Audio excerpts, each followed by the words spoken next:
And then we went into explaining the level of humbleness, and everyone must see himself or herself that they are the lowest of everyone around them, out of humbleness. Arrogance will take the person to the level of Iblis. Humbleness will inherit the person what Prophet ﷺ is dressing. And Mawlana is asking a question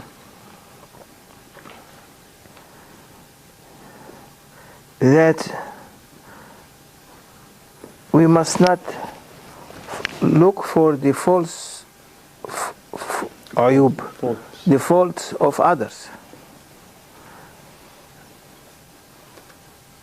If we are going to look at the faults of others, we are full of faults.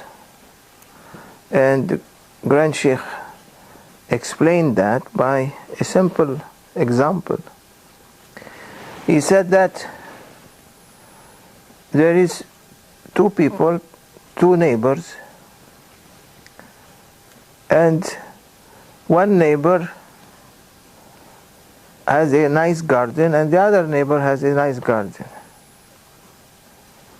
And that one has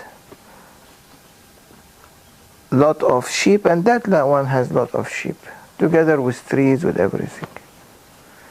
And one of them is looking at the neighbors, at his neighbor, and saying, "Oh," to people, "look how many black flies are in his garden. Too many. They are everywhere. And he has to clean his garden from these fleas, and he is not looking and turning his face toward his garden, where all kind of hyenas are eating his sheep. His whole flocks is being taken away, is being eaten. He is looking on his neighbor and try to find faults in the garden, in the neighbor garden." So he said that people in general, they look at others only. They don't look at themselves. Everyone try to bring up or expose the faults of the other. Instead, Allah said one of his beautiful names and attributes is As-Sattar, the one who veils his servants from sins in the day of judgment. So our duty is not to look at the faults of everyone, but let us look at our faults. So when someone look at his faults, at other people's faults, and think himself that he is better than all of them, that person, if he is the leader of his association or the community, his sickness, the sickness within him will be reflected to those people who are around him. So his poison will contaminate everyone. So Iblis has contaminated everyone now by filling them with arrogance.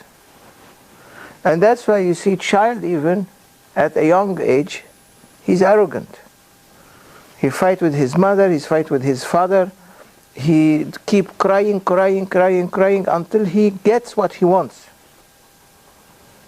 And that is a sickness that is being reflected into the mother and the father, because then the mother and the father, they give him whatever he wants.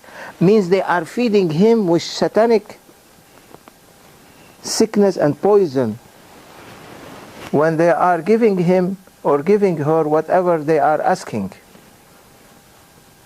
Some people, they don't even say to their children, "Stop."